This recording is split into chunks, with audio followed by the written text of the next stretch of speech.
The day I turned 18 was the day I officially became a ghost.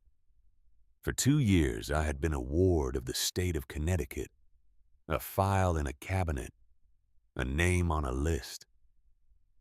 Case number 734, Sloan Ashford orphan. My 18th birthday was not a celebration. It was an eviction notice from the only life I knew. The morning of January 14th came up gray and cold over the group home in New Hartford. I remember the way the radiator in my room hissed and clanked like an old man clearing his throat. I remember the smell of overcooked eggs drifting up the stairwell. I remember staring at the water stain on the ceiling above my bed, the one shaped like a continent nobody had ever discovered, and thinking that today was the day the world would finally let go of me. I did not feel free. I felt like a stone being dropped from a great height. Mrs. Caldwell, the director, called me into her office at 9 sharp. Her office smelled the way it always smelled, like stale coffee and lemon-scented disinfectant. That was the official perfume of institutional sympathy. She had a face that tried to be kind but always landed somewhere closer to tired. The face of a woman who had said goodbye to too many girls just like me. The face of a woman who had a calendar on her wall and a checklist in her drawer, and a quiet hope that none of us would come back asking for help. She slid a manila envelope across her particle board desk. "This is it, Sloan," she said. "Your inheritance." The word floated between us like a feather neither of us wanted to catch. Inheritance. It sounded like something from a movie about old families with portraits on the wall. Not something for a girl whose only family pictures lived in a shoebox under her bed. My parents had been gone for 2 years. A car crash on a slick March night on a back road outside Hartford. My grandmother was a name I barely remembered, a perfume of soil and lavender that I once knew, a woman who had vanished from my life when I was too small to ask why. I opened the envelope. It was almost empty, almost weightless. Inside there was a single iron key, old, rust-pocked, heavy in a way that small things are heavy when they matter. And folded behind it was a yellow deed, granting me ownership of 1 acre of land and a barn in a town called Ridgemont Hollow, Vermont. 1 acre. And a barn. No house. No bank account. No money. No letter explaining anything. Just dirt and weathered wood in a place I had never heard of, hundreds of miles north in a corner of the country known mostly for snow and silence. I looked up at Mrs. Caldwell, my face arranged into the blank mask I had perfected over the last 2 years. "A barn," I said. My voice came out flat. "That is it."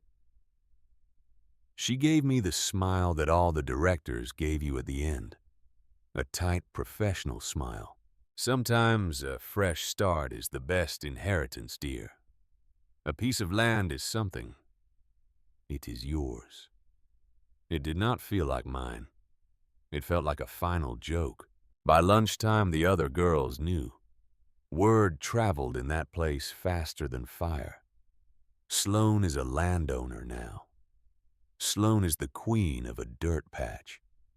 They laughed at me in the cafeteria, and I let them. I had learned a long time ago that disappointment was the air we breathed in that building, and that laughing at someone else's bad luck was the only way some of those girls could keep their own from drowning them. They were not cruel. They were terrified.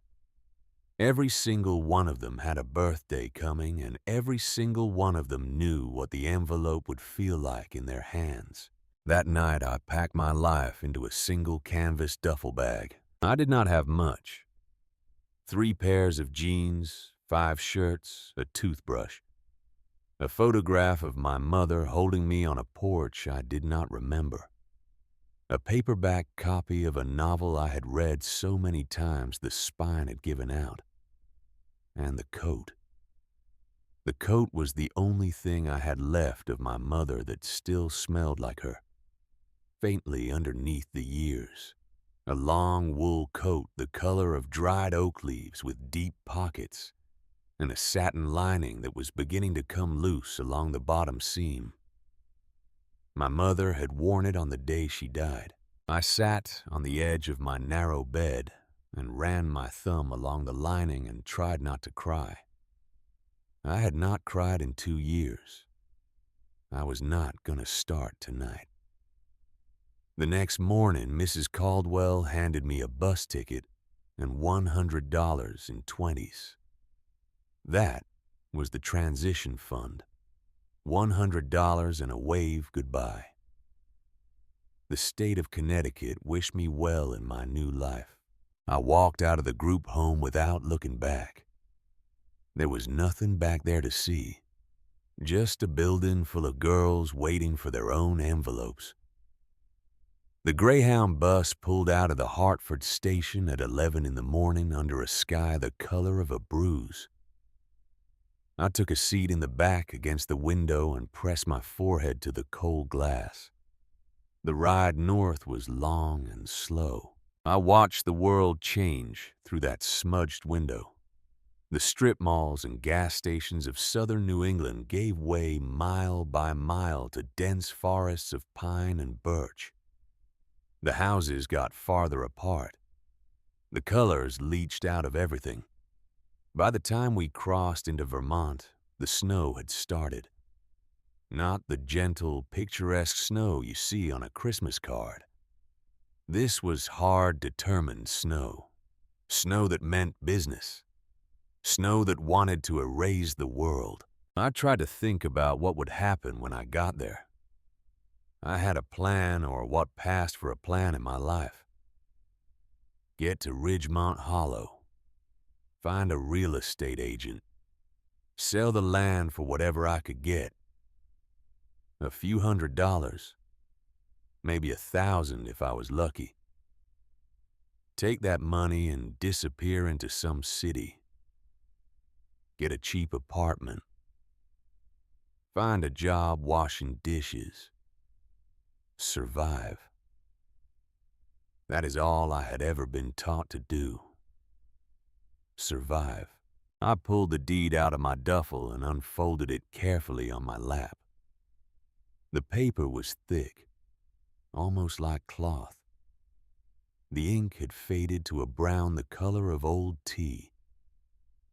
And tucked inside behind the deed, I found something I had missed before. A smaller, newer, glossier piece of paper. A letter. It was from a law firm. Hargrove and Sons Real Estate Development, Burlington, Vermont. The letterhead was embossed. Expensive. The kind of paper that costs more than the bus ticket in my pocket. The letter was addressed to the estate of Imogen Ashford. It said they were aware of the property transfer. It said they were prepared to make a generous offer to acquire the land as part of a larger development project. They offered $5,000 to a girl with $100 in her pocket. $5,000 was a country, a whole continent. It was a year of rent. It was groceries. It was a coat that fit her properly instead of one she had inherited from a dead woman.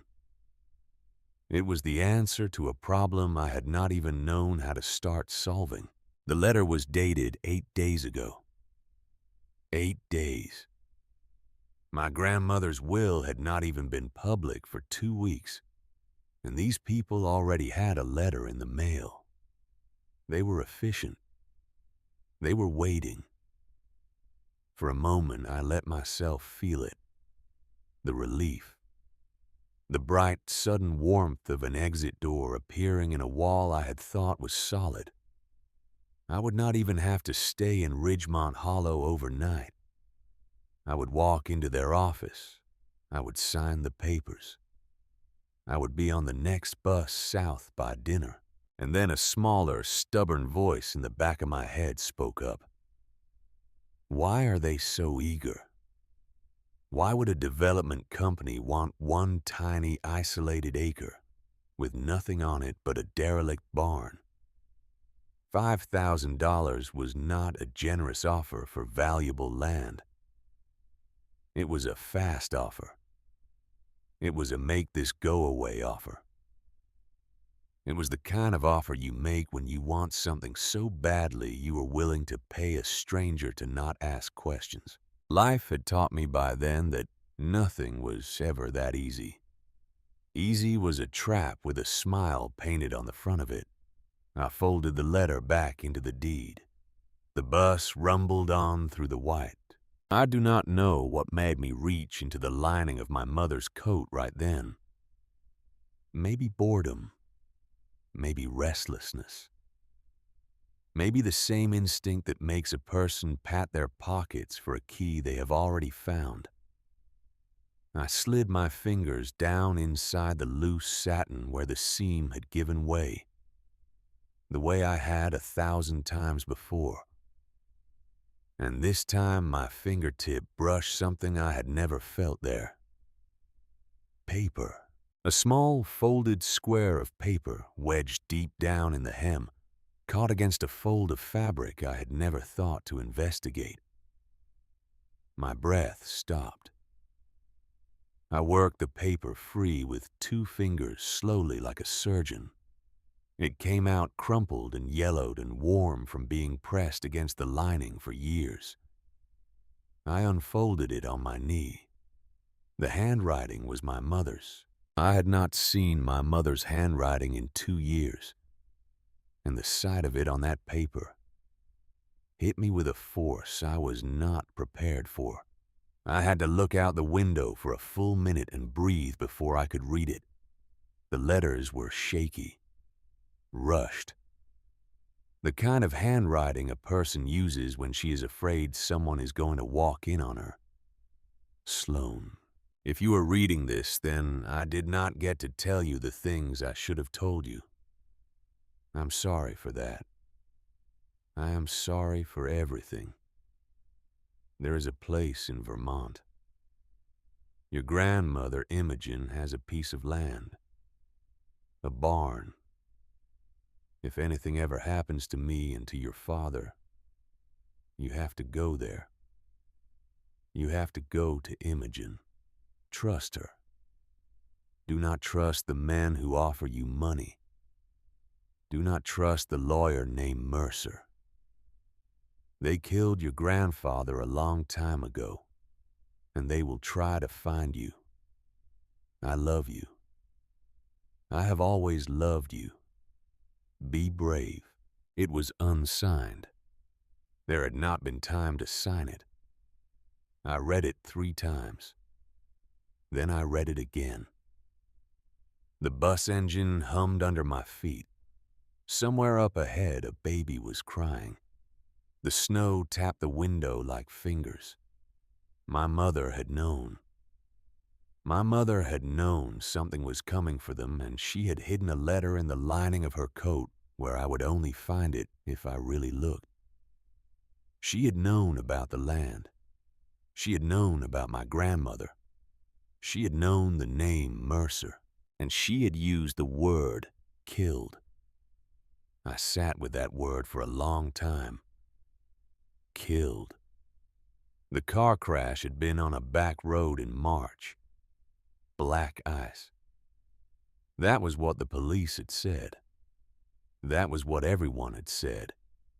Ice on the road. Bad luck. The kind of thing that just happens to people. But my mother had written this letter before that night.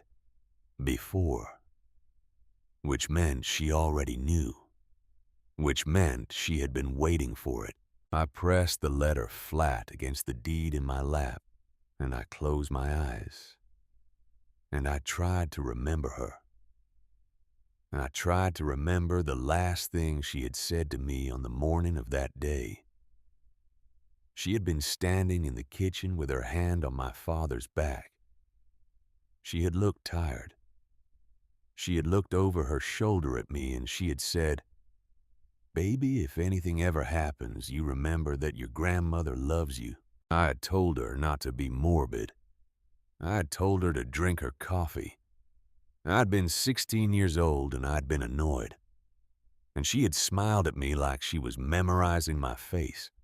I had not understood that she was saying goodbye. The bus slowed and a small dusty depot came into view through the snow. A single hand-painted sign read, "Welcome to Ridgemont Hollow Population, 487.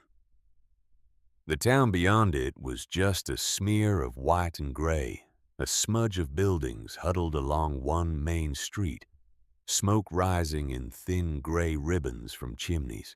The doors hissed open. A blast of Arctic air hit me in the face so hard it took my breath away. I had thought I knew what cold was. I had been wrong.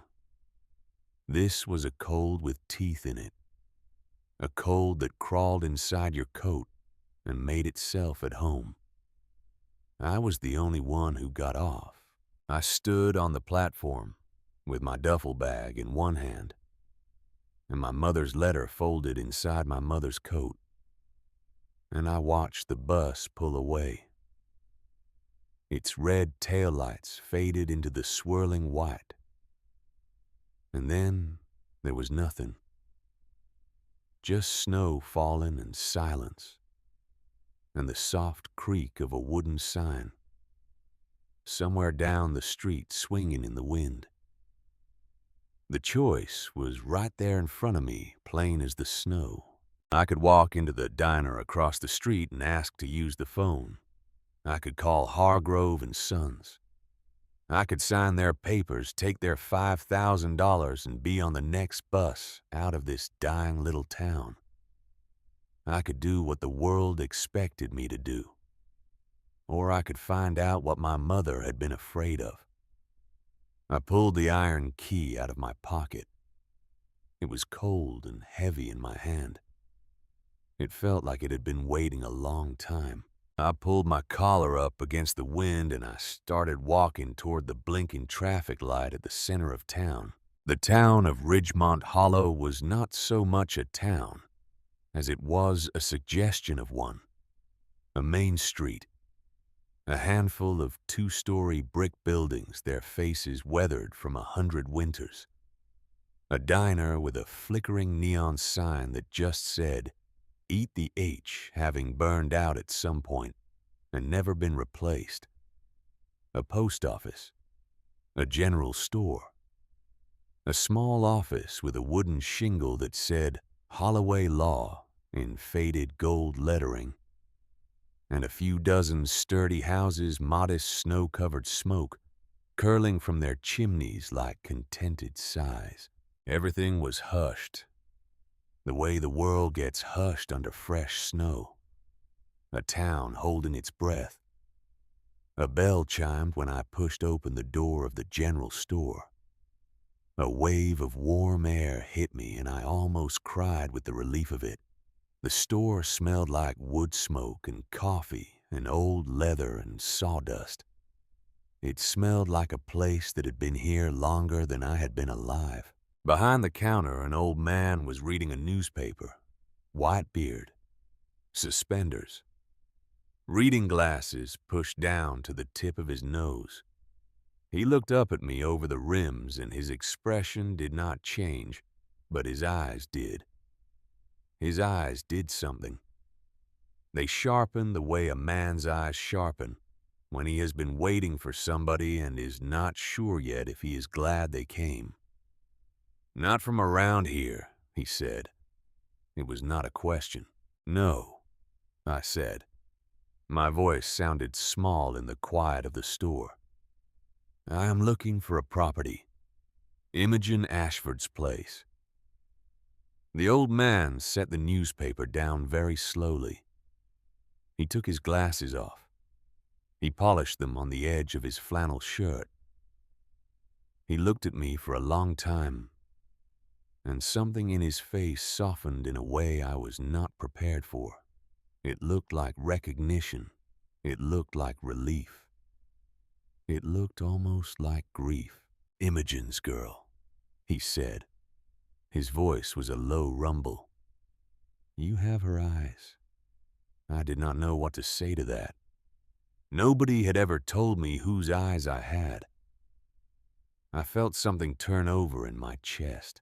"My name is Orson Pruitt," he said. "I own this store. I have owned this store for 41 years. I knew your grandmother better than just about anybody in this town." He paused. He searched my face with a tenderness that almost undid me right there on the spot. "I have been waiting for you to walk through that door for 18 years. The bell over the door chimed again behind me. I felt Orson Pruitt's eyes go past my shoulder, and I watched his whole body change. The softness went out of his face.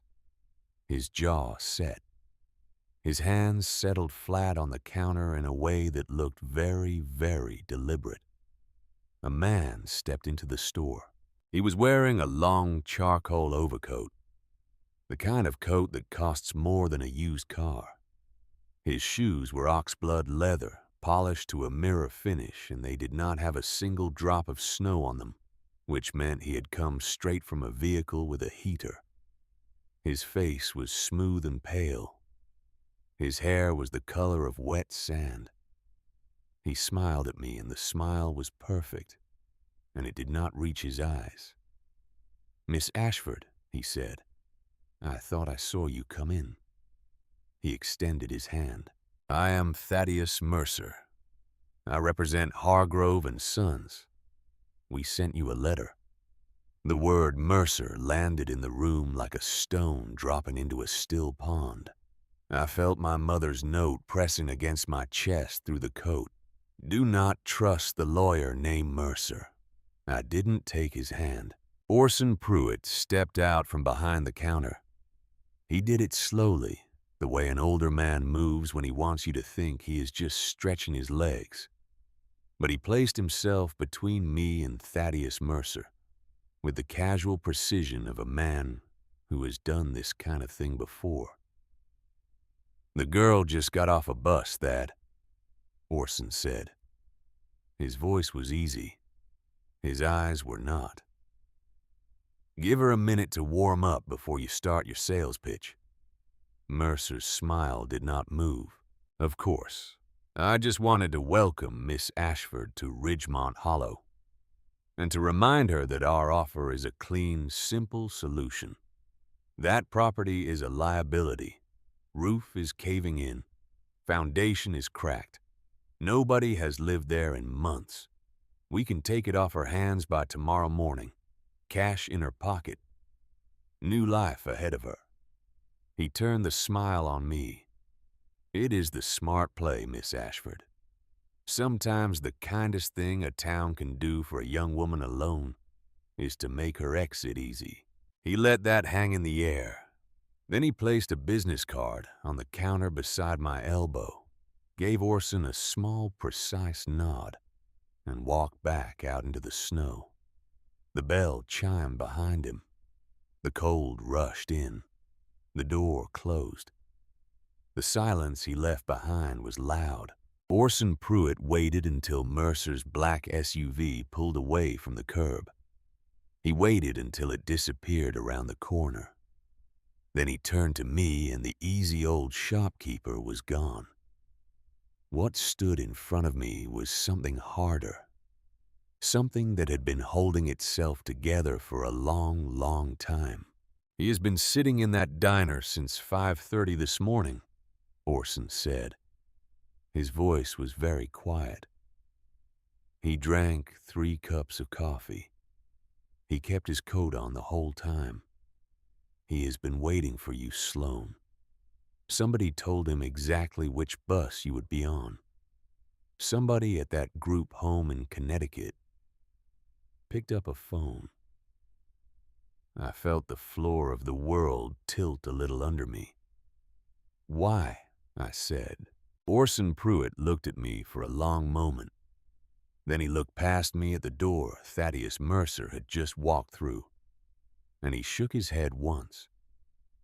"Because they have been afraid of you since the day you were born, child," he said, "and they were hoping you would never come home."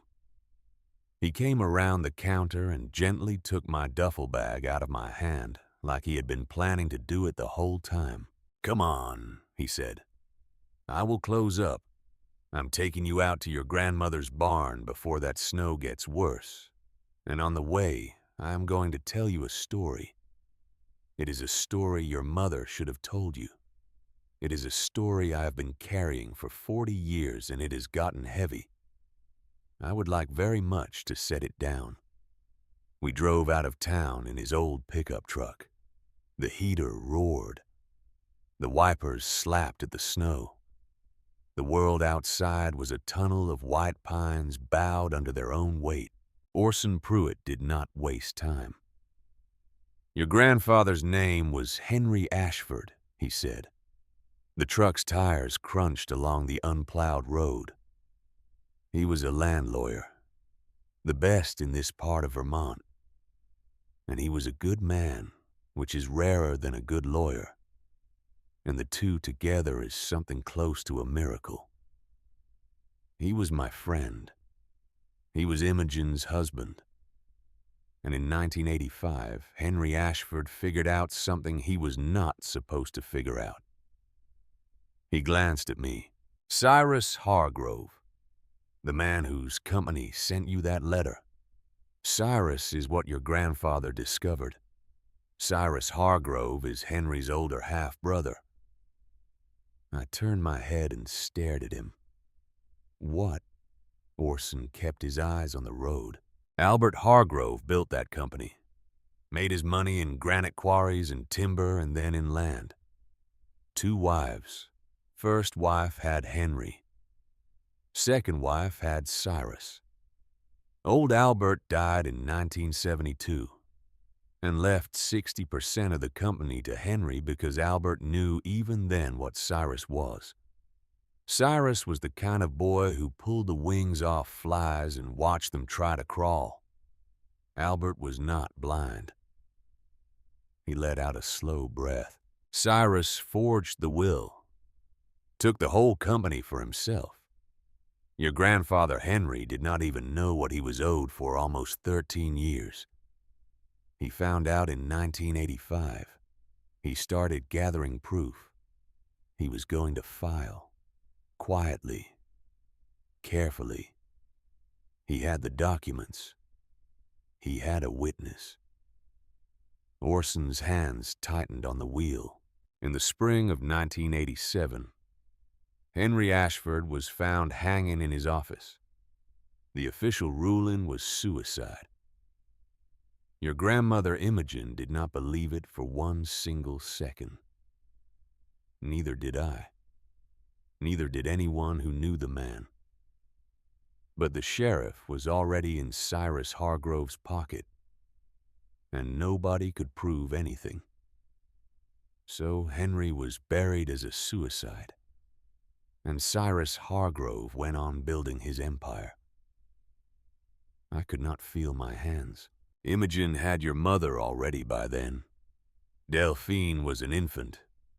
Imogen took her and she came out here to this barn, and she raised Delphine in the shadow of what had been done to Henry. And every single day in her quiet way, Imogen kept working. She had been a reporter, your grandmother. A real one. She won a Pulitzer Prize in 1978 for a story about land fraud upstate. You did not know that, did you? I shook my head. She kept reporting. She just stopped publishing. She gathered every piece of evidence she could on Cyrus Hargrove for 40 years. Photographs, documents, recordings, names. She built a case in the dark all by herself while Cyrus told this town she was a crazy old hermit. And she was waiting, Sloan. She was waiting until she had enough. He looked at me again. Really looked. And then 6 months after your mother died in that car crash, your grandmother fell down the stairs of that barn and broke her neck. He let that sit. Sheriff Ellis Doyle ruled it an accident. Sheriff Ellis Doyle is married to Cyrus Hargrove's daughter. My breath came out in a small white cloud against the windshield. The truck slowed. The road dead-ended into a stand of black pines, and there, set back from the road, half swallowed by snow and shadow, was the barn. It was enormous, far larger than I had pictured. The wood was gray, the gray of bones left out in weather for 100 years. The roof sagged in the middle like a tired spine. One of the great double doors hung crooked on its hinges. It did not look like a building. It looked like a sleeping thing. It looked like it had been waiting. Orson stopped the truck. He left the engine running. The headlights painted the front of the barn in cold white. He turned to me. "Your mother left you something, didn't she?" he said. His voice was very soft. I did not answer. I did not have to. He nodded once as if I had. "Good," he said. "Then she got the warning out. Listen to me, Sloan. I'm going to drop you here because you have a right to walk into your grandmother's barn alone. That is yours. That moment is yours. But I am coming back at midnight. I am bringing a thermos, and I am bringing my father's shotgun. And I am going to sit in this truck at the end of your drive until the sun comes up. Do not argue with me. Do not refuse me. The men who killed your grandfather and your parents and your grandmother are not done. They have been waiting 18 years for you to turn 18 and walk into that envelope. They will not let you walk out of it alive." I opened my mouth. Nothing came out. "There is a key in your pocket," Orson said. His old eyes were wet. "There is a door in front of you. Your grandmother left things in that barn for you, child. I do not know what. She would not tell me. She said it had to be you. She said you would know what to look for if you remembered one thing." "What thing?" I whispered. He smiled. A slow, sad, proud smile. "She said, you tell my granddaughter to trust the grain." I climbed out of the truck. My boots sank into snow up to my calves. The cold reached for me with both hands. The headlights of Orson Pruitt's pickup truck threw my long, thin shadow across the front of the barn, and that shadow looked for a second like the shadow of somebody much older than I was. Somebody I had not met yet. I walked up to the smaller side door, the one that was not hanging off its hinges. The wood was scarred. The lock was rusted shut from the cold. I took the iron key out of my pocket. My hand was shaking. I told it to stop shaking, and it did not listen. I fit the key into the lock. For one terrible heartbeat, I thought it would not turn. Then, with a long, grinding screech that sounded like a sleeping animal waking up, the lock surrendered. The door swung inward an inch. A breath of cold, stale air pushed out past me. It smelled like old hay and dust, and something else. Something faint and almost gone, the ghost of lavender. The way my grandmother's hands had once smelled when I was very, very small. I had not remembered that until right then. I pushed the door all the way open. Behind me, Orson Pruitt's headlights held steady on my back, as if to say, "Go on, child." I am right here. I stepped over the threshold into the dark. The door swung shut behind me with a heavy final thud, and the snow kept falling, and somewhere on the other side of the trees, a black SUV idled with its lights off, watching the barn from the road. The dark inside the barn was a different kind of dark. It was not the dark of a city, which is never really dark at all. It was not the dark of the group home dormitory where the exit sign glowed red over the door all night long. This dark had weight. It pressed against my eyes. It made the air feel thicker. It made my own breathing sound loud and wrong, like I was breathing inside a church after everyone had gone home. I stood, with my back against the closed door for a long minute, just listening. There was the creak of the old wood settling under the snow. There was the wind far away moving through the pines. There was a small skitter of something across the rafters, a mouse maybe going about its business. And underneath all of it, that other silence, the silence of a place that had been holding its breath for a long time and was now very slowly beginning to let it out, because I had finally come. I fumbled in my coat pocket for the little keychain flashlight Mrs. Caldwell had given me, along with the bus ticket. The beam was thin and weak, and almost embarrassing in the size of the room I was standing in. The light caught on dust motes that drifted in the cold air like tiny lost stars. It crawled across the floor and found nothing for a long time, and then it found a wall. And the wall was much farther away than I had expected. The ceiling was high, higher than any room I had ever stood in. The rafters were lost in shadow, and as my eyes adjusted, I could see beams crossing overhead, like the ribs of a great wooden whale that had swallowed me. To my left were the old animal stalls, 6 of them, their wooden gates weathered to silver. To my right, lumpy shapes lay under canvas tarps, sleeping farm equipment that nobody had bothered to wake for years. Straight ahead at the far end of the barn against the back wall was a smaller wooden room built inside the larger structure, like a small house inside a bigger one. And just outside that room was a workbench. Even from here, I could see that the workbench was different from the rest. The rest of the barn had given up. The workbench had not. It stood proud and square against the back wall, and even in the weak light of my flashlight, I could see that the tools above it were arranged with the kind of care that does not happen by accident. I walked toward it slowly. The packed earth floor was hard and cold under my boots. Every step felt like an announcement. When I reached the workbench, I just stood there and looked at it for a while. There was a pegboard mounted on the wall behind it, and on the pegboard every wrench and every hammer and every chisel hung in its proper place. And around each tool was a white painted outline showing exactly where that tool belonged, like the chalk outline of a body at a crime scene.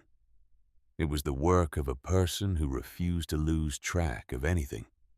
A person who knew that order is the only weapon some of us are given. Glass jars marched along a wooden shelf above the pegboard. Each jar was full of hardware: screws, nails, wing nuts, washers. Each jar had a label hand-printed in a spidery, elegant script, and the script told you exactly what was in it. This was her place. I could feel her here. I could feel her the way you feel someone in a room before you turn around and see them. I ran my gloved hand along the scarred wooden top of the bench, and that was when my flashlight beam caught on something metallic, tucked back behind a row of jars on the lower shelf. A tin box, small, painted with the faded image of 2 bluebirds on a branch. I lifted it down, It was lighter than I expected. There was no lock. My fingers were so numb from the cold that I almost could not work the lid. But I worked it, and the lid came up with a small puff of stale air that smelled like cedar and old paper. Inside, on a bed of yellowed cotton, were three things. The first was a photograph, black and white, curled at the edges with age. A young woman with dark, wavy hair held a baby in her arms. The young woman was looking down at the baby with an expression I had never seen on any face that had ever looked at me. The baby was wrapped in a knit blanket. The young woman was my grandmother, Imogen. The baby was my mother, Delphine.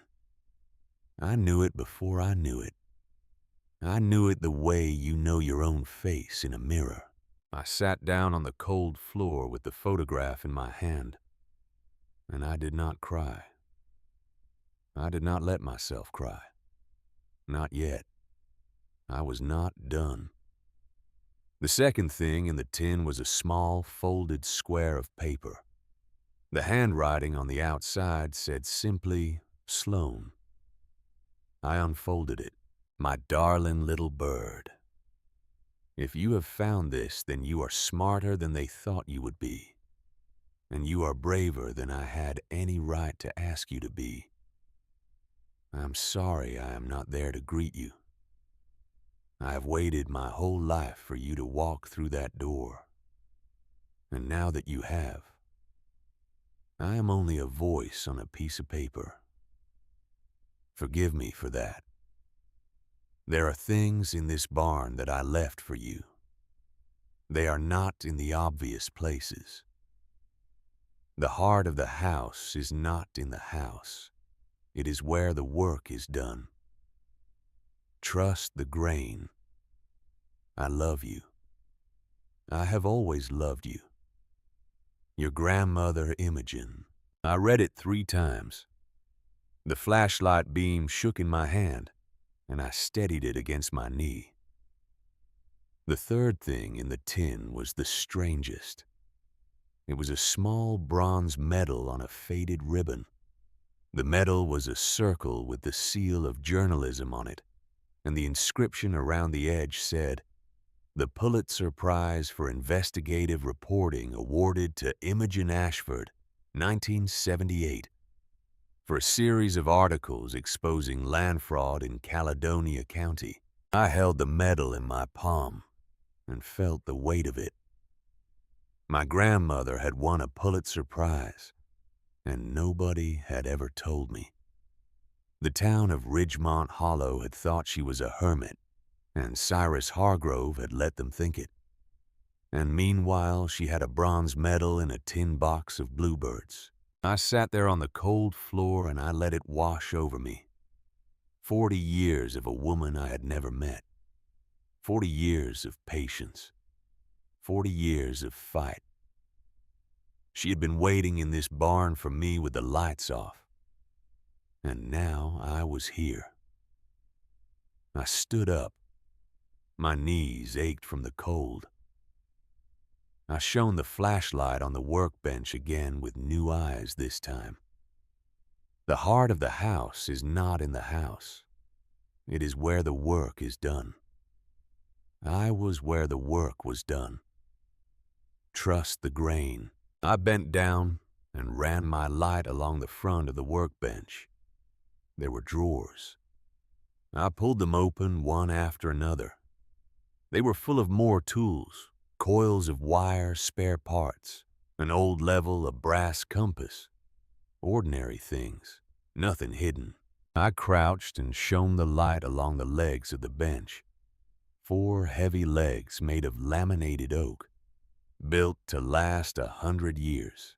I traced the grain of each leg with my eyes, and the grain on 3 of the legs flowed straight and clean from top to bottom. The 4th leg was different. It was subtle. You would not see it unless you were looking. But about a foot up from the floor, the grain in the front right leg did not match itself. The pattern on the upper part of the leg flowed one way, and the pattern on the lower part flowed a different way. A laminated piece, an invisible seam unless you were looking for it. My hands were trembling. I told myself it was the cold. I knew it was not. I ran my fingers along the seam. I pressed. Nothing moved. I pushed harder. Nothing. I searched the wood for a latch, a button, a notch. Then I saw it. A small knot in the grain no larger than my thumbprint. It was just a knot, except that it was perfectly centered, except that it was perfectly placed, except that nothing about my grandmother Imogen had been an accident. I pressed my thumb into the center of the knot. I felt the smallest click. A section of the leg about 6 inches tall popped outward an inch. I pulled it the rest of the way open with my fingers. It was not a drawer. It was a hollow carved into the solid wood, deep, reaching down into the leg of the bench almost to the floor. And inside my fingers brushed against the cool, smooth surface of leather. I drew it out, a heavy, leather-bound journal, the kind a person buys once in her life and keeps for 50 years. The cover was worn at the corners. The spine was creased from being opened and closed 1,000 times. I sat on the floor of the barn with the journal in my lap. I had forgotten about the cold. I had forgotten about Thaddeus Mercer. I'd forgotten that my breath was a white cloud in front of my face. I propped my flashlight against a jar of nails so the beam shone on my hands, and I opened the journal to the first page. The first entry was dated 1987, 6 weeks after my grandfather Henry was buried. The handwriting was tight and furious. It cut into the paper like it was angry at the paper for existing. He did not hang himself. I do not care what the sheriff says. I do not care what the report says. I do not care what the entire state of Vermont has agreed to call it. Henry Ashford did not hang himself. He was murdered in his office by his half-brother, and the entire town is going to look the other way, because Cyrus owns half of them and frightens the other half. I am Imogen Ashford. I am a reporter. I am a widow. I am the mother of a young daughter who will never know her father. And I am going to spend the rest of my life proving what they did, even if it takes me every day until I die. I turned the page. I read for a long time. The flashlight beam was a small island of light in a black sea. And on that island, my grandmother spoke to me for the first time in 18 years. She wrote about the photograph she had taken in the spring of 1987 of Cyrus Hargrove leaving Henry's office building at 10:45 at night, of the car parked behind the building with its lights off, of the way Cyrus had been wearing a Rolex that night, a heavy gold one engraved on the back with his name and the year. She wrote that the watch had been a gift to himself the day he forged the will and took the company.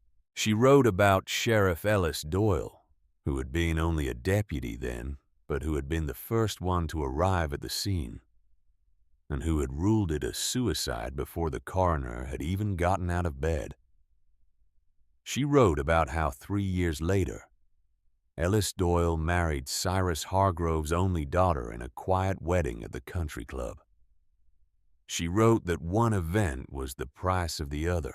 She wrote about my mother, about Delphine, about how she had grown up in this barn, this very barn, with the smell of pine sap and lavender, and how Imogen had tried so hard to give her a life that was not soaked in grief, and how she had failed because grief like that does not let you put it down. It just hides in the corners and waits for the children to find it. And then she wrote about Brennan, my father. The pages got harder to read. Delphine came home this weekend with a young man named Brennan Reeve. I do not like him. I do not trust him.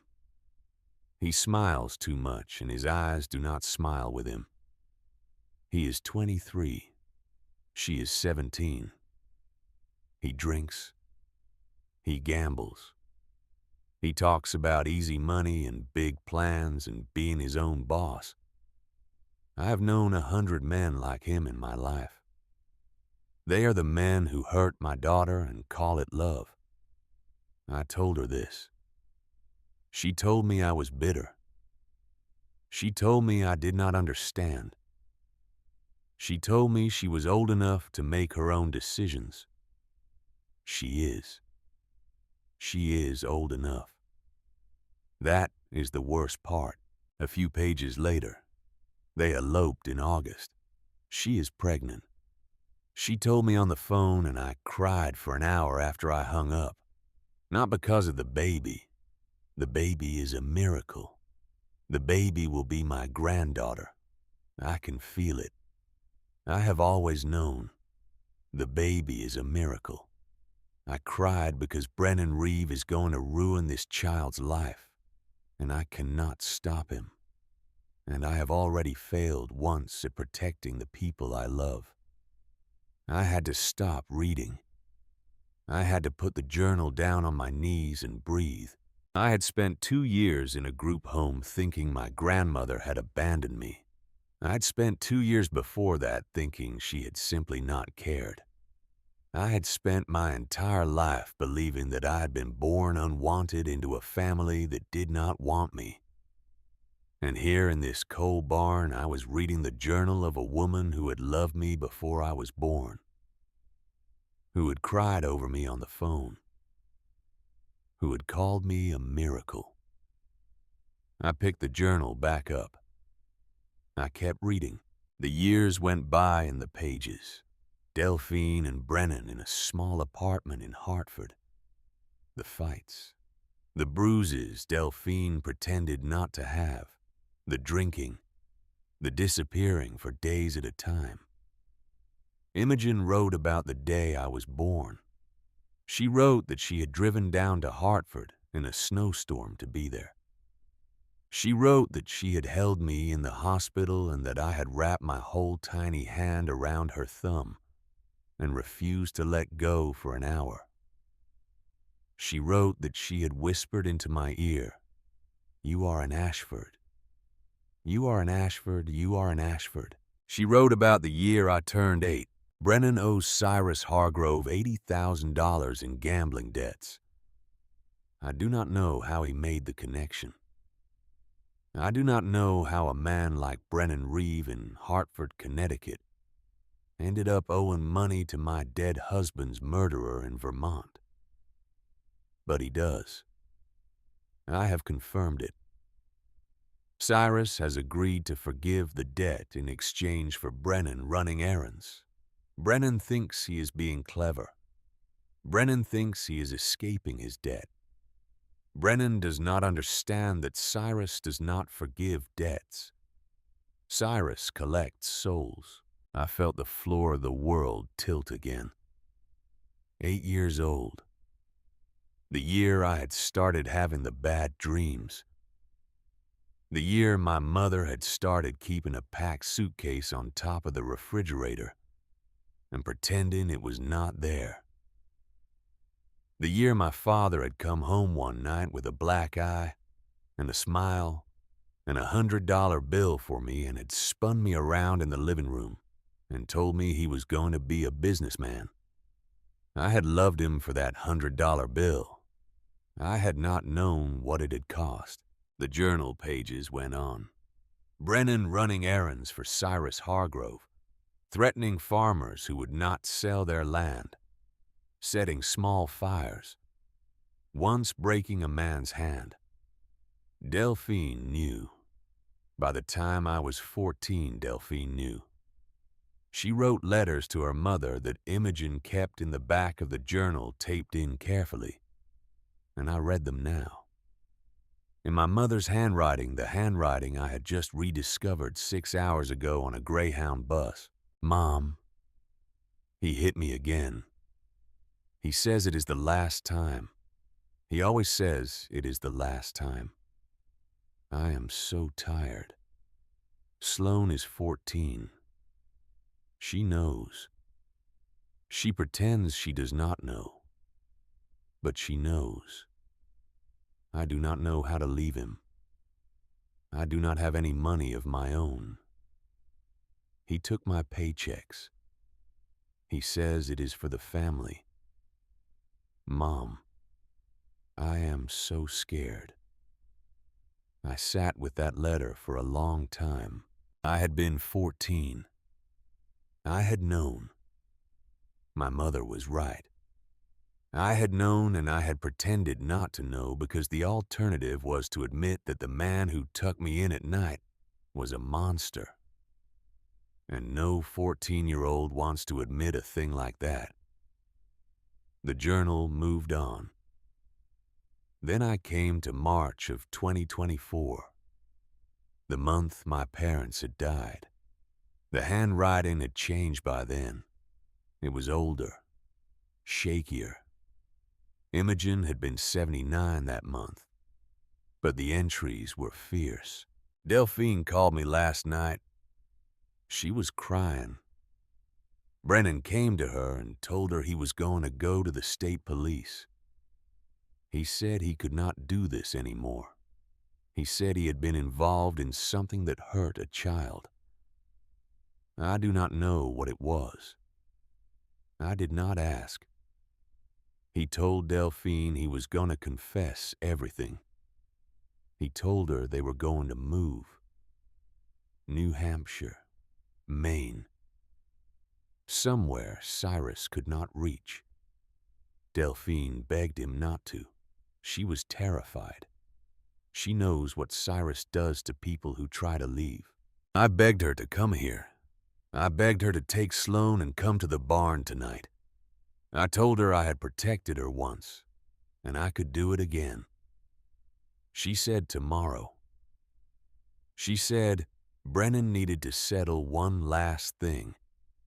I told her, Delphine, there is no last thing with these men. I prayed all night. Below that entry in handwriting that looked like the pen had been pressed too hard into the paper was a single line dated the next morning. They are dead.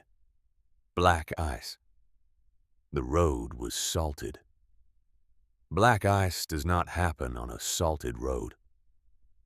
They cut the brake lines. I know it the way I know my own name. They cut the brake lines and they killed my daughter. And they killed her husband. And they have orphaned my granddaughter. May God have mercy on them, because I will not. I had to stand up. I had to walk away from the journal for a moment. I walked in a slow, tight circle in the dark of the barn with my hand pressed over my mouth, and I made a small, terrible sound that I had been holding in for 2 years. Black ice on a salted road. I had stood in a courtroom in Hartford at 16 years old and listened to a man in a uniform explain to me very kindly that nobody was at fault, that my parents had simply been unlucky, that the road had been treacherous. I had believed him. I had carried that belief like a stone in my chest for 2 years. My parents were dead because the weather had killed them. The weather had not killed them. Cyrus Hargrove had killed them. I went back to the journal. I sat back down. I kept reading. Imogen had begun gathering evidence with a new ferocity. She had recordings. She had photographs. She had bank records. She had tape from a man who had been a foreman at the Hargrove Quarry for 14 years and who had finally agreed to talk. She wrote down license plates. She wrote down dates. She wrote down names of trucks that came in and out of the old granite quarry north of town in the middle of the night, hauling things that were not granite, hauling things in 55-gallon drums.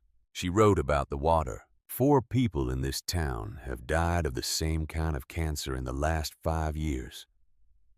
All 4 lived along the creek that runs downhill from the old quarry. I have had the water tested, privately, out of state. The lab will not put it in writing, but the man on the phone told me what he saw. He told me there are industrial solvents in that water that should not be there. He told me my well, which is uphill from the quarry, is clean as a mountain spring. He told me my well is one of the few clean wells left in this valley. That she wrote in the margin in a different ink much later in shakier handwriting, that is what Cyrus wants. He does not want the barn. He does not want the land. He wants the water rights. He plans to acquire my property, contaminate my well after the fact, and then sell the cleanup contract to the state for millions. He has done this before in other counties. He has friends in Montpelier. It is a very long con, and he has waited 40 years to play it. The final entry in the journal was dated September of 2024, 6 months after my parents had died. If you are reading this, my little bird, then it has happened. I always knew it would. I have made arrangements. The barn is yours. The land is yours. Everything I have gathered is in this barn. You will have to look for it.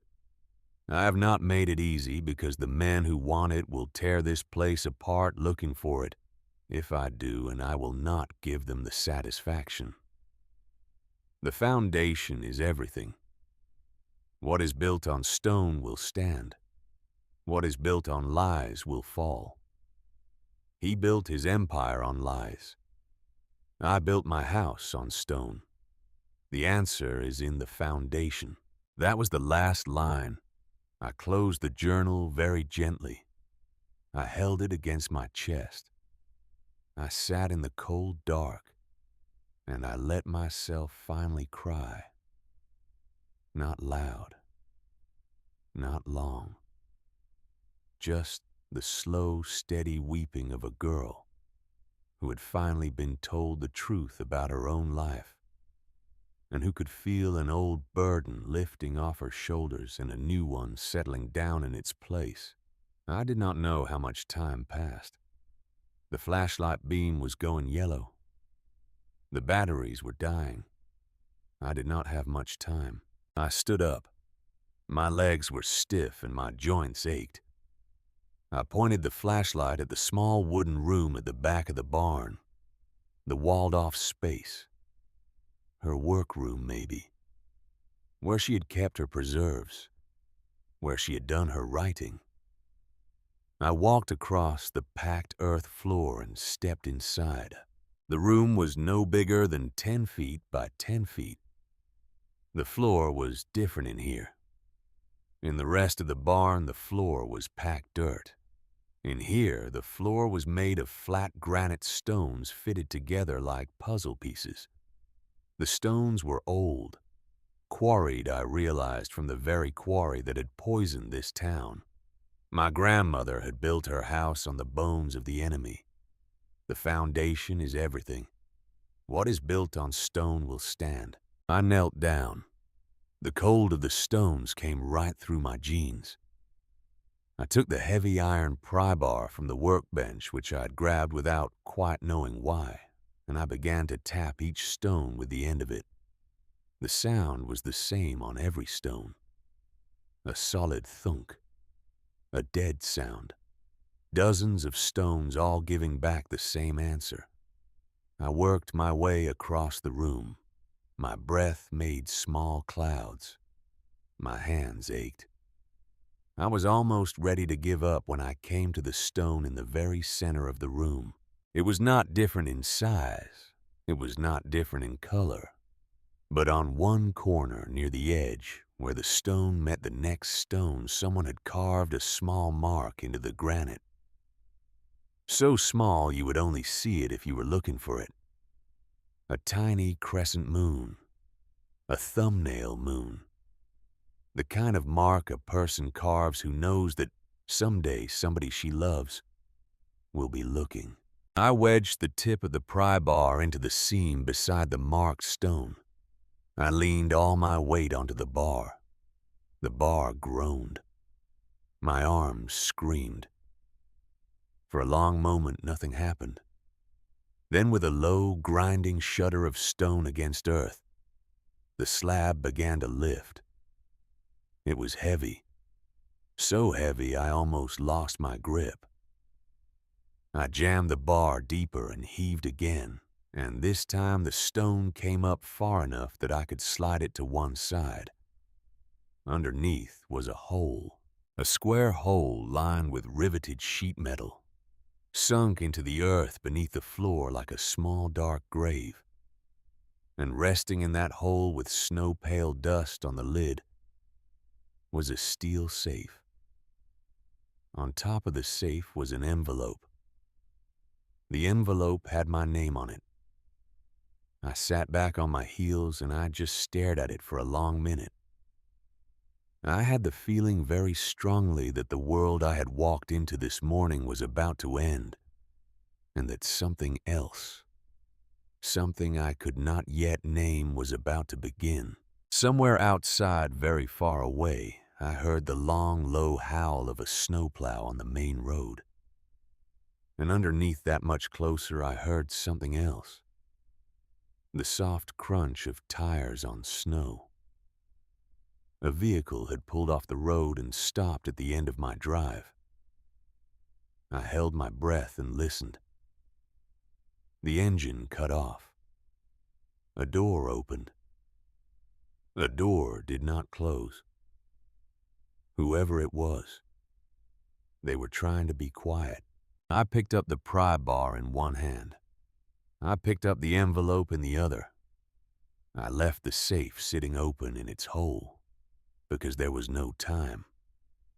Because something in me knew that if I waited even one more minute to read the envelope, I would lose my chance forever. I crawled back out of the small room and pressed myself against the wall behind the workbench. The flashlight beam was almost gone now. The bulb the color of an old sunset. I clicked it off. The dark of the barn closed around me. I opened the envelope by feel. My fingers, even numb with cold, could tell that there were several folded pages inside. Many pages. A long letter. I crouched in the dark behind my grandmother's workbench, the iron pry bar across my knees. My mother's coat wrapped tight around me, and I waited, listening while whoever had come up my drive made their slow way across the snow toward the front of the barn. A heavy boot stepped onto the wooden porch. Then the doorknob of the small side door, the one I had come in through, turned slowly, carefully, the way a man's hand turns a knob when he doesn't want anyone inside the house to know he's there. I felt my heart against my ribs like a fist against a door. The boot on the porch shifted. The wood creaked under his weight. Whoever he was a big man. Heavy. He was waiting. He was deciding. And then from the road I heard another engine. A truck engine. Loud. Old. The kind of engine that has been rebuilt 3 times by a man who knows what he is doing. 2 headlights swept across the front of the barn, and the truck came down the drive without trying to be quiet. without trying to hide the way a man drives when he wants everyone to know he is coming. Orson Pruitt. I heard the truck door open. I heard Orson's voice, calm and almost cheerful, call out into the snow. "Evening, Ellis. Funny place to be parked. Funny time, too. You here on official sheriff business, or you just out admiring my friend Imogen's barn?" The boot on the porch shifted again. Did not move away. Did not come closer. I heard the slow, deliberate sound of a shotgun being racked. One round into the chamber. The sound of a man who has done that 1,000 times in his life. Orson Pruitt, 72 years old, standing in the snow with a shotgun cradled in his arms, and his pickup truck idling behind him with the lights on. "I would step on down off that porch, Ellis," Orson said. His voice was still cheerful. "I would step on down, and I would get back in my cruiser, and I would drive on back to town and tell Cyrus that the Ashford girl had company tonight. I would tell him she will have company every night for as long as I am drawing breath. I would tell him whatever I had to tell him to keep my own skin attached. But I would not stay on that porch 1 minute longer." The boot on the porch moved. Heavy footsteps crossed back down the wooden boards. Snow crunched. A car door somewhere out by the road opened and closed. An engine started. Tires rolled away, slow at first, then fast. I let out a breath I had not known I was holding. I sat behind the workbench in the dark with my mother's coat wrapped around me, and an envelope in my lap, and a steel safe sitting open in a hole beneath the floor of the next room. I had a long letter from a dead woman to read. I had a long night ahead of me.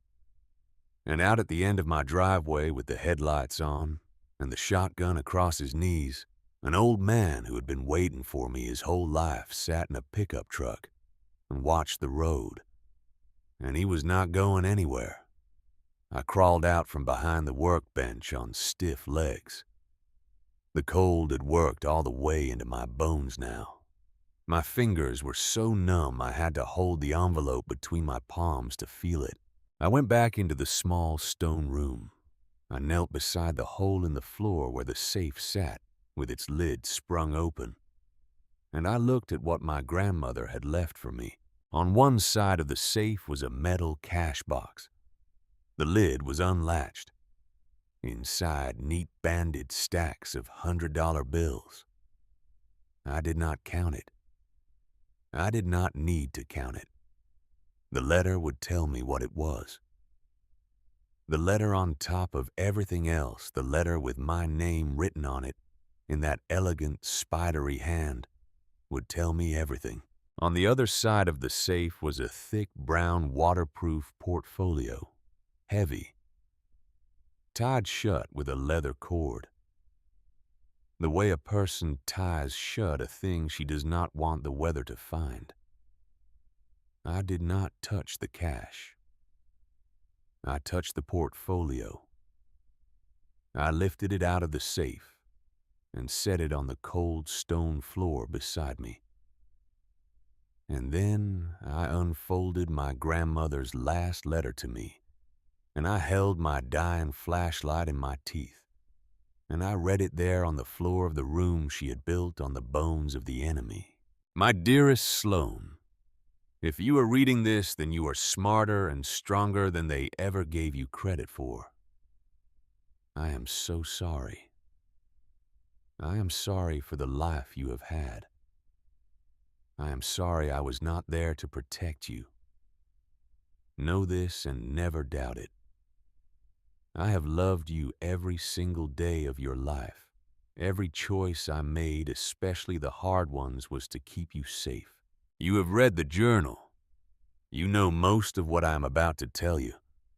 But I owe you the rest of it plain and clear with nothing held back. Your grandfather Henry was murdered. The man who killed him was his half-brother, Cyrus Hargrove. The reason was money. Old Albert Hargrove left 60% of the family company to Henry in 1972. Cyrus forged the will and took the company. Henry found out in 1985. He had the proof. Cyrus killed him for it in 1987.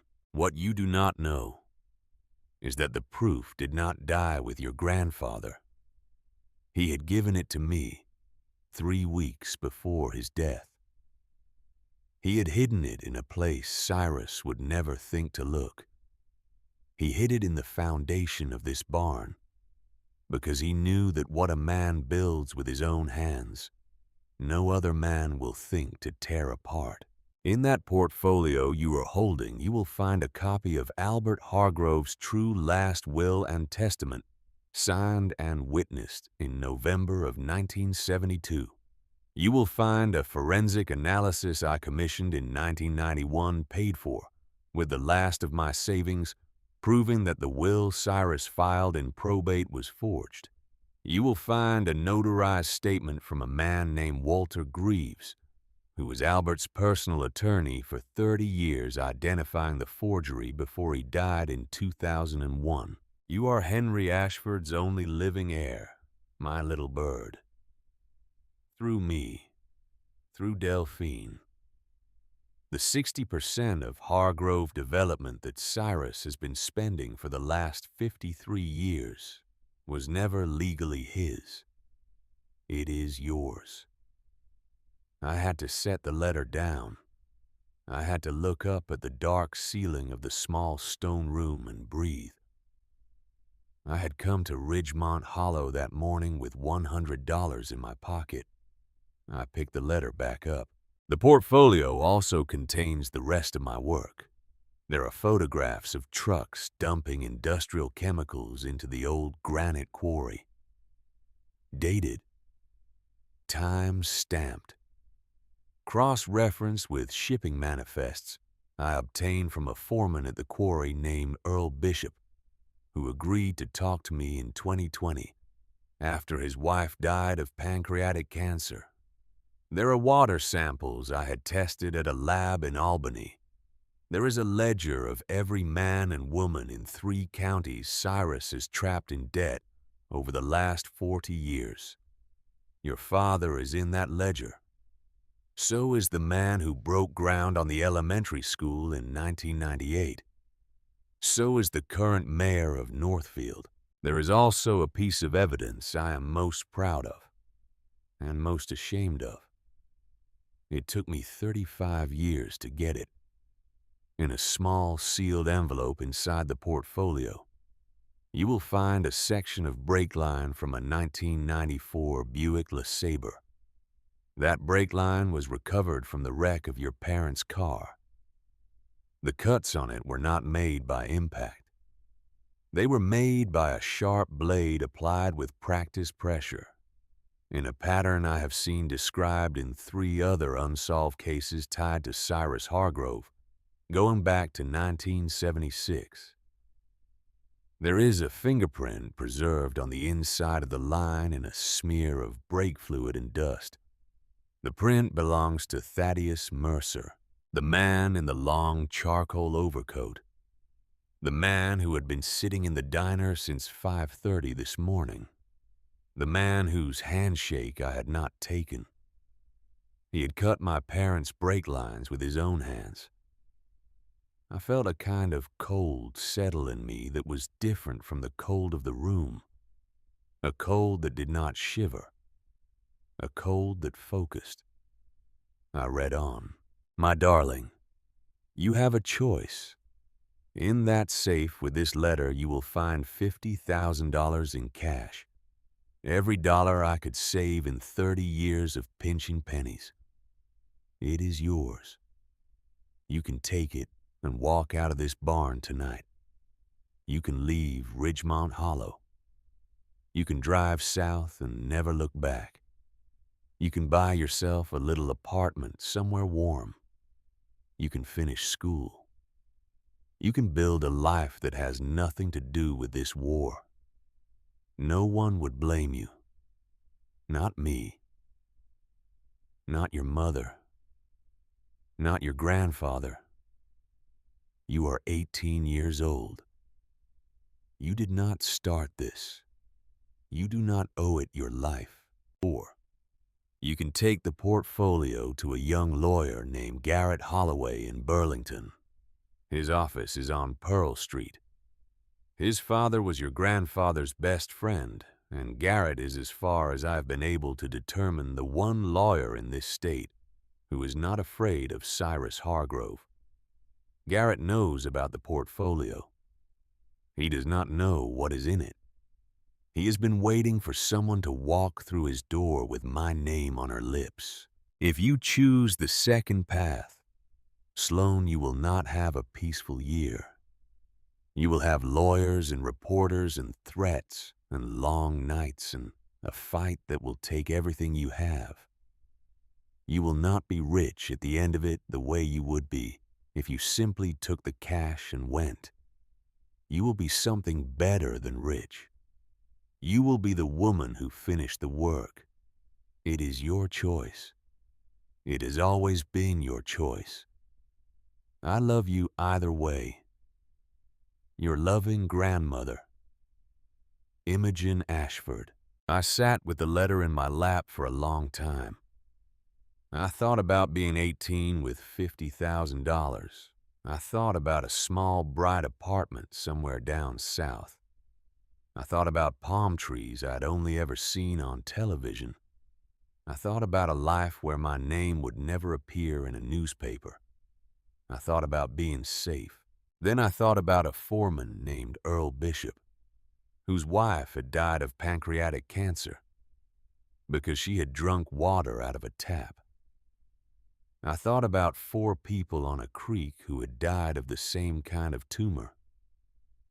I thought about a man named Walter Greaves who had carried a secret about a forged will for 30 years before he could find someone to tell. I thought about my grandfather hanged in his office at 40 years old. I thought about my mother on the phone at midnight telling Imogen she was scared. I thought about a fingerprint in a smear of brake fluid. I thought about the 14-year-old girl I had been who had known, and who had pretended she did not know, because she was too small to do anything else. I was not 14 anymore. I was 18, and I had a portfolio. I folded my grandmother's letter and I put it inside the front of the portfolio. I closed the cash box without taking a single bill. I lowered the lid of the safe. I did not lock it because I would not be coming back here tonight. I came out of the small stone room with the portfolio in my arms. I crossed the dark barn one last time, and when I reached the side door, I paused and I looked back. The flashlight had finally died. I could see almost nothing, just the shapes of things, the line of the pegboard, the square of the workbench, the high curve of the rafters above. I am going to finish it, I said. My voice was very quiet. It carried in the empty space.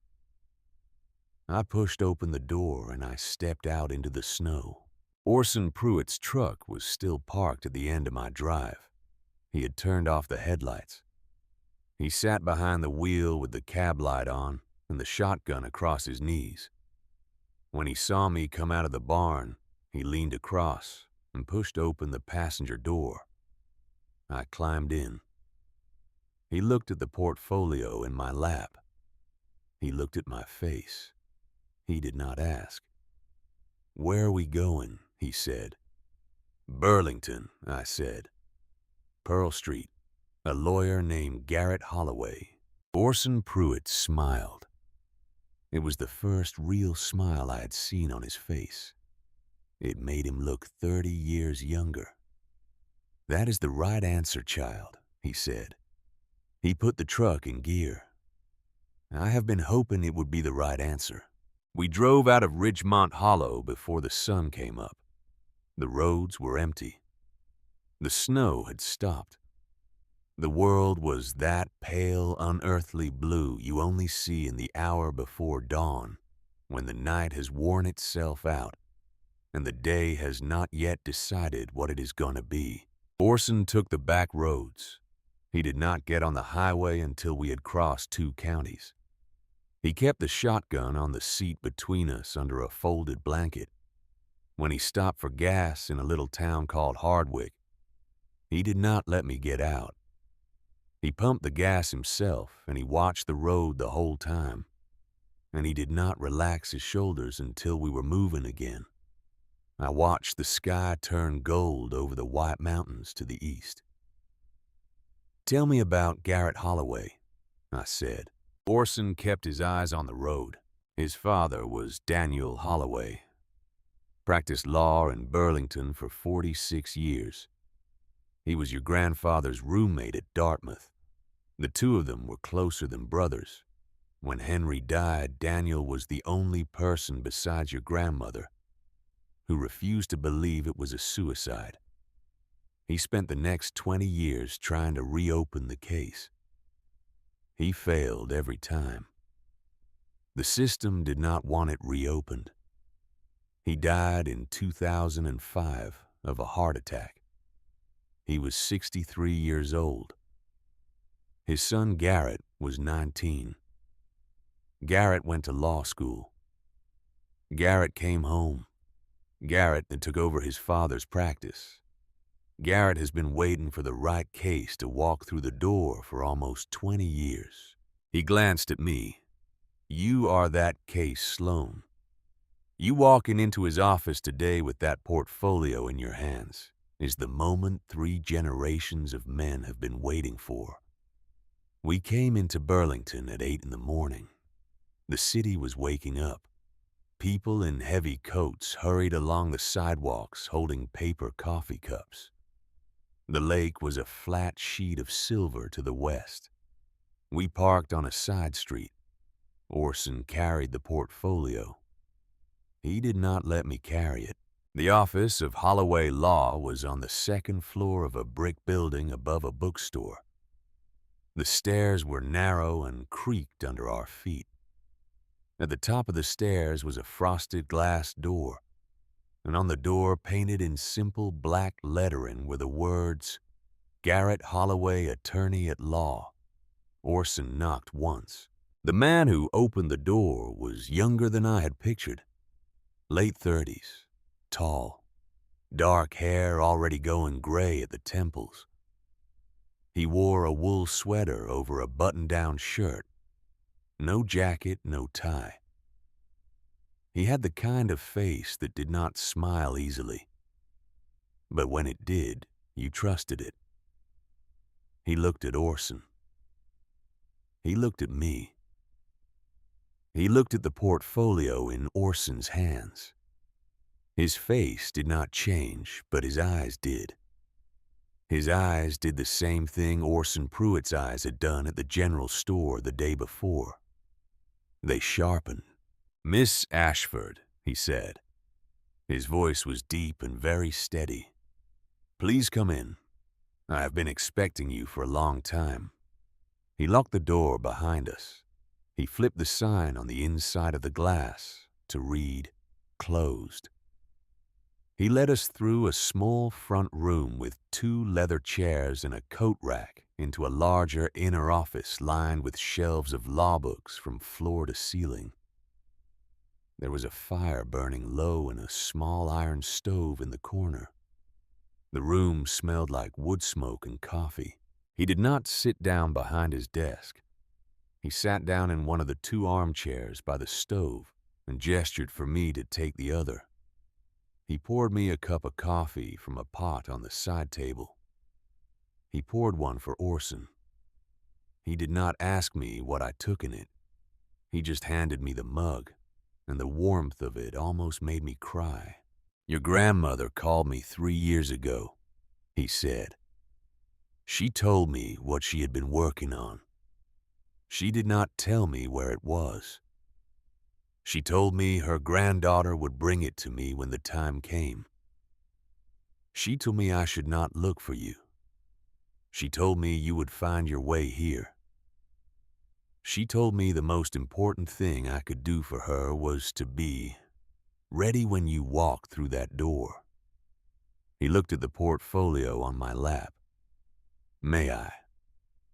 I gave it to him. He spent the next 2 hours reading. He did not speak. He did not ask questions. He spread the contents across his desk. The photographs, the shipping manifests, the water samples, the ledger, the forensic report on the forged will, the notarized statement from Walter Greaves, the break line in its small sealed evidence envelope, the 40 years of patient, meticulous work of a woman who had refused to die before the work was done. At one point, looking at one of the photographs, he made a small sound in the back of his throat. It was the only sound he made the whole time. When he was finished, he sat down in his chair across from me. He had taken off his sweater. His sleeves were rolled up. There was ink on the side of his hand from making notes. He looked at me. Miss Ashford, he said, I want to be very honest with you. I've been a lawyer for 14 years. I've never seen a case file like this one. I've never seen this much evidence on this many crimes in the hands of a single private citizen. Your grandmother was an extraordinary woman. What she has built in this portfolio is not just enough to send Cyrus Hargrove to prison. It is enough to send him to federal prison for the rest of his life. It is enough to dismantle his entire company. It is enough to restore your grandfather's name.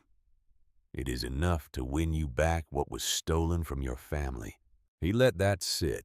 It is also extraordinarily dangerous. The moment we file, you will be a target, not in a metaphorical sense, in a literal sense. Cyrus Hargrove has had 4 people in this state killed that we know of, and probably more that we do not. You are 18 years old. You have an aunt in Oregon I located through public records 2 years ago in case I ever needed her. I can have you on a plane to Portland by tonight under a different name. We can build the case without you. You do not have to be the face of this. I want you to know that is an option. I looked at him. I looked at Orson Pruitt sitting beside me with his coffee in both hands and his eyes wet. I looked at the photographs spread out on the desk. I looked at the small evidence envelope with my parents' break line in it.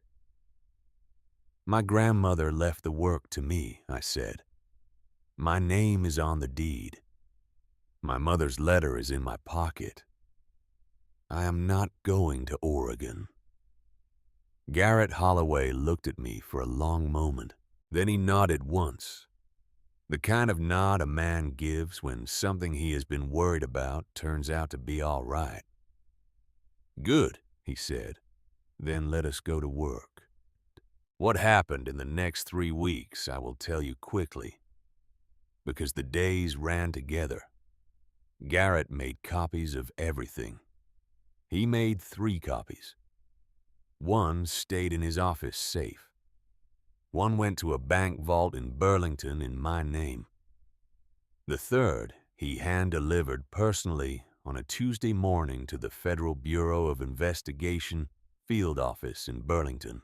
The 4th copy of selected documents he sent by overnight courier to a reporter at the Boston Globe named Maureen Stack, who had been writing about Vermont land fraud for 15 years, and who had been quietly trying to get a story on Cyrus Hargrove, past her editors for almost as long. By the end of the week, the story was no longer Garrett Holloway's to control. The FBI moved on a Thursday morning at 4:15. I wasn't there to see it.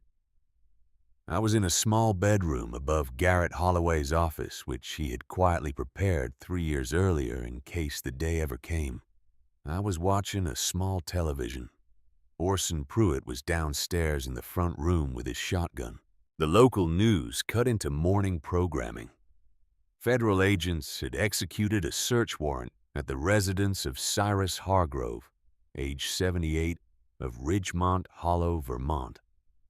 Mr. Hargrove had been taken into custody on charges including racketeering conspiracy and 3 counts of murder in the second degree. A second warrant had been executed at the office of Attorney Thaddeus Mercer of Burlington. Mr. Mercer had also been arrested. A third warrant had been executed at the Ridgemont Hollow County Sheriff's Department. Sheriff Ellis Doyle had been taken into custody on charges of obstruction of justice conspiracy and accessory after the fact to murder. I sat on the edge of the bed in that small room above the law office, and I watched a young reporter standing in front of a stone gatehouse in the snow. And I watched federal agents walk a thin, gray-haired old man in handcuffs and pajamas to a black SUV. He looked into the camera for one moment as they put him in the back seat. He looked tired. He looked old. He looked like someone's grandfather. He did not look like a man who had killed his own brother. He did not look like a man who had ordered the death of my mother and my father. He did not look like a man who had poisoned a creek that ran past an elementary school. That was what bothered me the most, that you could not see it in his face, that the worst men do not always look the way you expect. They look like the man behind you in the line at the bank. 3 days after the arrests, Thaddeus Mercer's lawyer called Garrett Holloway and offered a deal. Mercer would testify against Cyrus Hargrove on every charge in exchange for a reduced sentence. He wanted to meet with me. He wanted to apologize. He thought his lawyer said that an apology might soften my position in the sentencing phase. I told Garrett to set the meeting. Garrett did not want to. Orson did not want to. I told them I was going to do it anyway. The meeting was at the federal building in Burlington in a small windowless conference room with a guard standing at the door. Mercer was brought in wearing a yellow jumpsuit. The expensive suit was gone. The polished Oxford shoes were gone. He looked smaller in the jumpsuit. He looked like a man who had finally been forced to know what he actually weighed. He sat down across from me. The guard stood by the door. Garrett sat beside me. Mercer's lawyer sat beside him. Mercer looked at me. His eyes were red. "Miss Ashford," he said, "I want you to know that I am sorry." I let the silence go on for a while. Mercer began to fill it.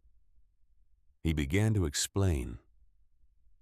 He began to talk about pressure and money and how things had gotten away from him over the years, and how he had not really known what he was getting into. I let him finish. Then I took the photograph of my mother out of my pocket, the one I had carried for 2 years, the one of her on a porch I did not remember holding me when I was about a year old. She was laughing. She had her hair in a loose ponytail. She was 25 years old, and she was beautiful. And she was already by then married to a man who was killing her one day at a time. I slid the photograph across the table. "This is my mother," I said. My voice came out even. I had practiced. I had not slept the night before practicing. Her name was Delphine Reeve. She was 35 years old when you cut the brake lines of her car. She was driving home from a doctor's appointment. She had just found out she was 8 weeks pregnant. She had not told my father yet. She had not told me yet. She was going to tell us that night at dinner. I was supposed to have a baby brother. Mercer's face changed. I want you to look at her face, I said. I want you to remember it. Because every single night for the rest of your life, when you turn out the light and lie down in your cell, I want her face to be the last thing you see. That is the only thing I want from you. I do not want your apology. I do not want your remorse. I want you to look at her face. I left the photograph on the table. I stood up. Garrett stood up. We walked out of the room. The guard closed the door behind us. I do not know if Thaddeus Mercer cried. I do not really care. I had what I needed from him. He was going to testify. The case was going to hold. Mrs. Caldwell was arrested 4 days later. The FBI had traced wire transfers from a shell company owned by Cyrus Hargrove into a personal account in her name. Payments going back almost 16 years. Payments that had started the year I first entered the Connecticut foster care system, long before my parents died. Payments to flag my file. Payments to keep my grandmother's adoption petitions from ever reaching a judge's desk. Payments to make sure that when I turned 18, I would be exactly the kind of girl who would take $5,000 from a stranger and disappear. That more than anything else in the whole case was the part that broke something in me. Cyrus Hargrove had not started watching me after my parents died. He had been watching me my entire life. He had been making sure I never went home. Every birthday I had spent in a different placement. Every phone call my grandmother had tried to make that had not been returned.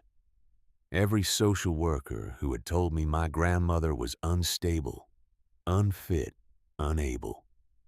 None of that had been the system failing. It had been the system being paid. Mrs. Caldwell was arraigned in a courtroom in Hartford. I drove down with Orson. I sat in the back of the courtroom.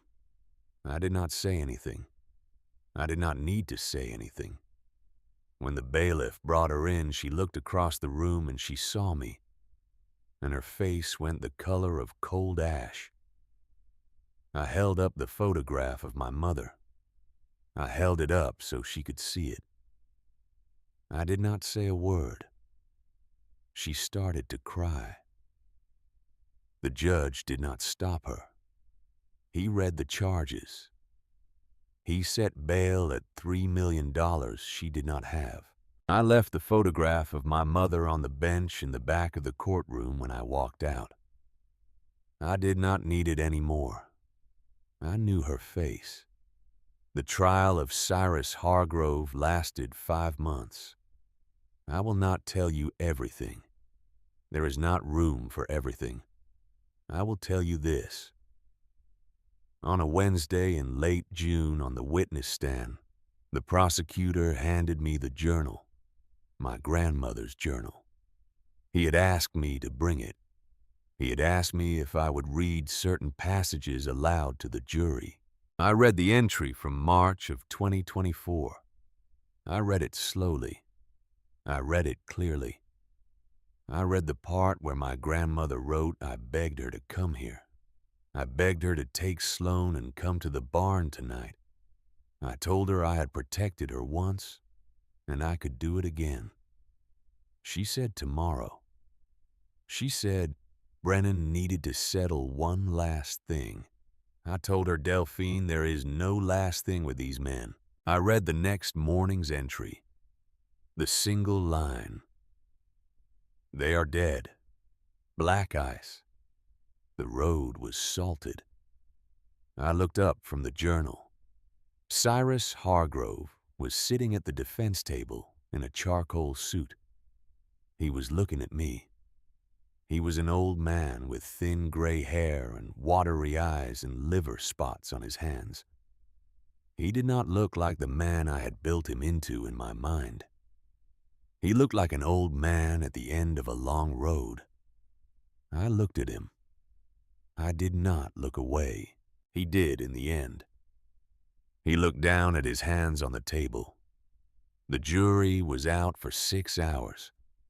They came back on a Friday afternoon, guilty on 3 counts of murder in the second degree, guilty on 12 counts of racketeering, guilty on 8 counts of conspiracy, guilty on environmental crimes related to the contamination of Caledonia Creek over a period of 14 years. The judge sentenced him to life in federal prison without the possibility of parole. He was 79 years old. He would die in a cell. I stood up when the sentence was read. I did not cry. I did not smile. I just stood up.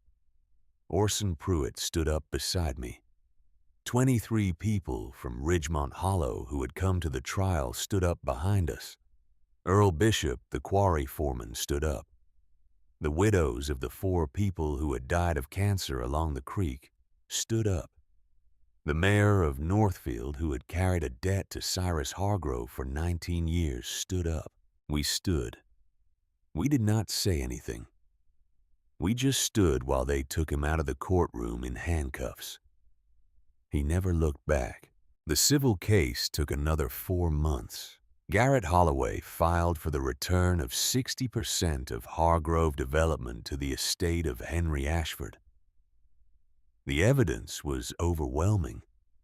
The forged will, the forensic report, the notarized statement, the signed depositions from 3 retired employees of Hargrove and Sons who had finally been willing to talk now that Cyrus was in prison. The judge ruled in our favor in October. Garrett walked into the conference room in his office where I was waiting with Orson. He set a piece of paper on the table in front of me. The piece of paper said that I, Sloan Ashford, was now the owner of 60% of Hargrove Development. The company was worth on paper $340 million. I looked at the paper for a long time. Then I told Garrett to sell. All of it. Every share. Every asset. Every piece of land Cyrus Hargrove had ever stolen, every quarry, every parcel, every contract. I told him to dissolve the company. Garrett looked at me for a long time. Then he smiled the careful smile of a man who had hoped this was what I was gonna say. "Tell me what you want it to be," he said. I had thought about it for months. I had written it out in a notebook. I had walked the floor of the barn at night and worked through it sentence by sentence. The proceeds from the sale of Hargrove Development became the Imogen Ashford Foundation. $40 million was set aside to clean Caledonia Creek and restore the wells of every household downstream from the old granite quarry free of charge in perpetuity. $80 million went into a trust to pay restitution to the families of every person Cyrus Hargrove had ever defrauded, intimidated, or harmed going back 40 years. The remainder, more than $200 million, became the endowment of a scholarship and transition fund for young people aging out of foster care in the states of Vermont, New Hampshire, and Connecticut. Every 18-year-old who walked out of a group home in those 3 states would walk out with $10,000 in a savings account, and a caseworker who actually returned phone calls, and a real human being on the other end of the line. I kept the barn. I kept the 1 acre. I kept the workbench. That was the only thing I kept for myself. I did not move into the barn right away. There was too much work to do. Orson Pruitt's old friend, a retired carpenter named Hollis Vance, who had built half the kitchens in Ridgemont Hollow over the course of a 50-year career, supervised the repairs. Hollis was 73 years old, and full of opinions and would not let anybody pay him for a single hour of his time. He said he had known my grandmother. He said he had loved my grandfather. He said the only payment he would accept was a cup of coffee at the end of every workday and the chance to be in the room when the work was done. The sagging roof came down. A new one went up. The crooked doors were replaced. Real windows were installed.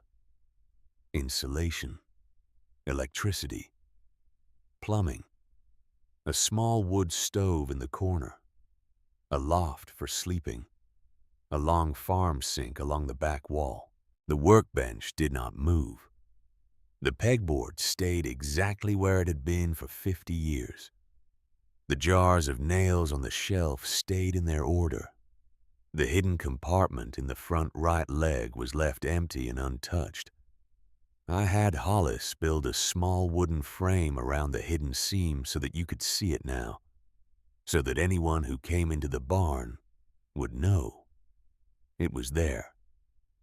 I framed my grandmother's Pulitzer medal, and I hung it above the workbench.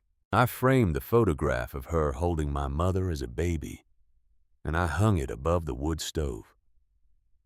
I framed my mother's letter, the one I had found in the lining of her coat, and I hung it beside the front door so that every time I walked out of the barn, I would see it.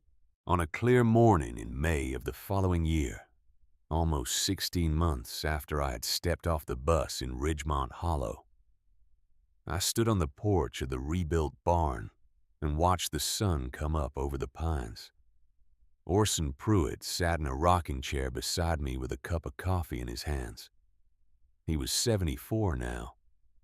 He had closed the general store the month before. He had said it was time. He had told me he was tired of standing. The snow was gone. The fields beyond the barn were green and going greener. Somewhere down by the road, a robin was calling for a mate.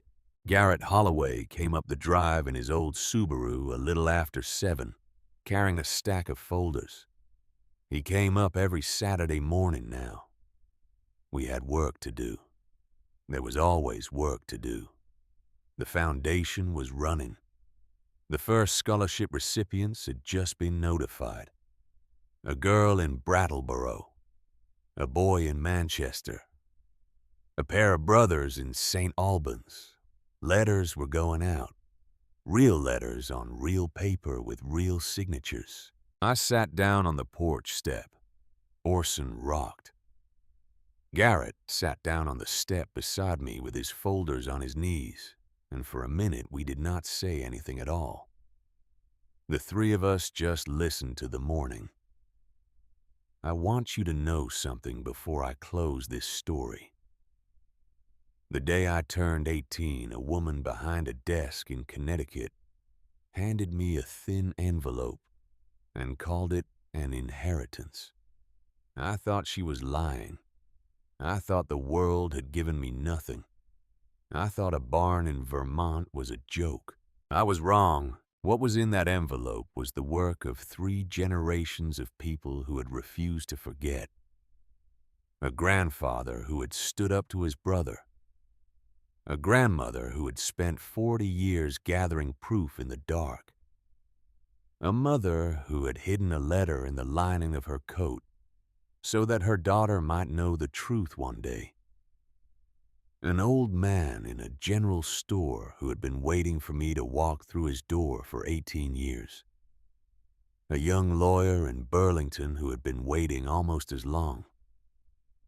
A retired carpenter who refused to be paid for the work of his hands.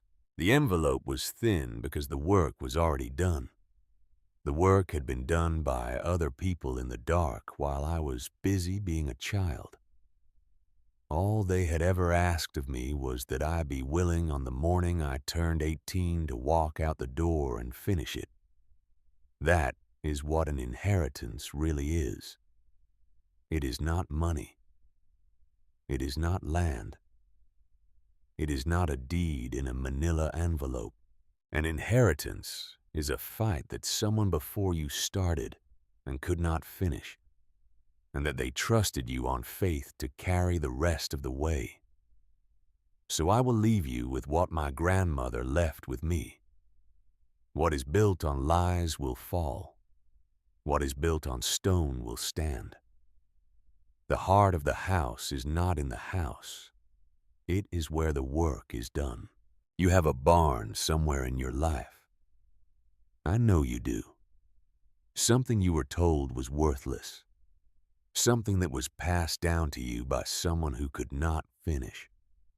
Something everyone, including yourself, has laughed at for years. Go open the door. Take a look around. Trust the grain. You might be surprised what is waiting for you in the dark.